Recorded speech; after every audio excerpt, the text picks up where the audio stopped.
I have the most delicious manifestation success story to share with you. May it give you encouragement and inspiration that you can completely shift the results that you are attracting and the way that life is responding to you by changing what's going on inside, the internal dialogue and the stories that you tell yourself. So this story is from an amazing woman inside of our Align community. So she has gone through my signature manifestation program, Align, and here is what she shared with us. She kept it super low-key and humble by saying that she manifested a little breakthrough in her PhD.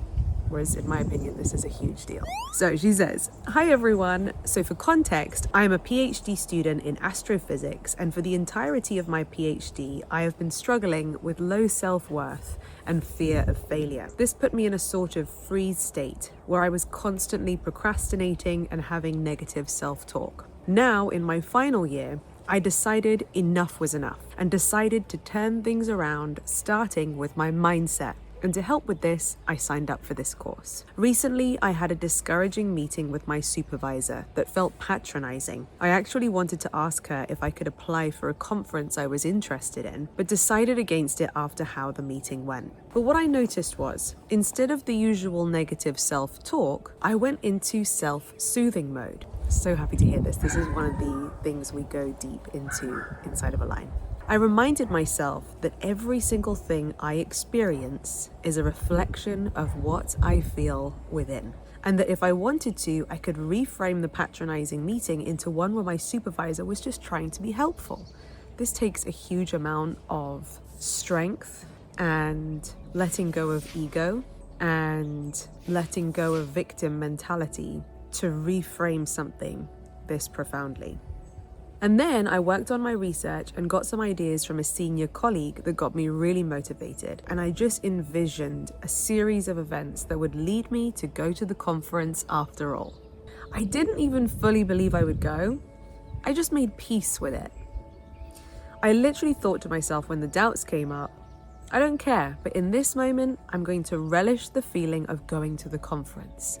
I love that. What a powerful way to be able to navigate those moments when the doubts creep in. And just to note, even the senior colleague mentioned how our supervisor, whom he's known for over 10 years, never asked her students to go to conferences herself, and that we'd have to ask her, and that our travel funding was actually really tight right now. But I opened my email yesterday, and my supervisor not only looked for a solution for one of my research questions, she has never done this in the whole 2.5 years I've known her. We didn't even have regular meetings in the first 2 years, but she also asked me if I wanted to go to the conference. I hadn't mentioned anything about it to her. This is practically unheard of in our group. So for the first time, I will have proper results that I will present at a huge international conference. So this just goes to show, I love that she summarizes this at the end of her post.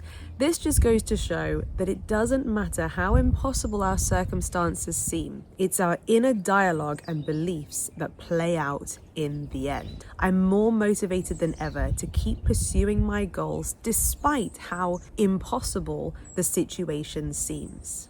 So my two biggest takeaways from this manifestation success story is number one, identity. This incredible young woman intentionally chose to shift the way she saw herself, her self-concept, as Neville Goddard would say, from a victim, from someone who's not good enough, from someone who felt unworthy and not good enough within the PhD environment, to speaking encouragingly and supportively to herself, being her own support system, self-soothing, as she said in her own words. So she made a change in how she responded emotionally to the situation. She didn't go into victim mentality. She didn't make it mean that she's not good enough, and instead she started being there to support herself rather than beating herself up. She also reframed what the whole situation meant, and instead of taking it personally or amplifying the potential way of looking at it that she was being patronized, she chose. This is not about letting anybody else off the hook, or making excuses for people. It's about how she chose to feel in response to the situation. She decided, as delusionally as it may seem, that her supervisor was actually being helpful. So she took a circumstance and took control of her emotional and vibrational reaction to it. That in itself is manifestation mastery, because when you can do that, then no matter the circumstances, you can decide how you're going to feel. You can decide what you're going to radiate vibrationally. A big question I'm often asked is, how do you maintain this high vibration, this mindset, this vision of what you're wanting to create in your future when circumstances seem impossible, when things don't seem to be going your way, when you've experienced something really negative? And I have so much admiration for my student here who took radical control and decided that she was in charge of how she reacted and responded to the situation. She was there to support herself. The second thing as well is that she then maintained the vibration of feeling like all is well, it's already done, I'm going to that conference, in a way that wasn't super desperate for it, right? As she said, when doubts came up, when she was thinking about it and doubts came up, she said, I don't care, right? So there wasn't this, I really need it to happen energy. She said, I don't care. But in this moment, I'm just going to relish the feeling of going to the conference. In this moment, I'm just going to relish the feeling of going to the conference. I love that. She didn't need proof that it was going to happen in that moment. With her approach here, she was able to still access the feeling of the wish fulfilled, even without certainty or proof or anything like that. You know, sometimes our mind can, and my mind can do this, in order to really feel convinced about what you're visualizing. Sometimes we might think that we need proof first in order for ourselves to believe that it's possible. At any moment when her brain felt that way, said, I don't care, but honestly, what I'm gonna do right now is just relish the feeling of going to the conference because it feels good. This aligns so much with Neville Goddard's teachings of living in the wish fulfilled, that feeling is the secret.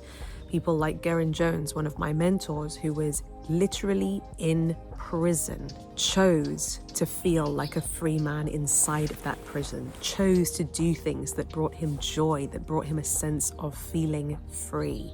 He chose to remind himself that despite his physical environment, he could choose to feel like a free man because in his mind he could be free. This is another example of the same thing, of manifesting what might feel impossible.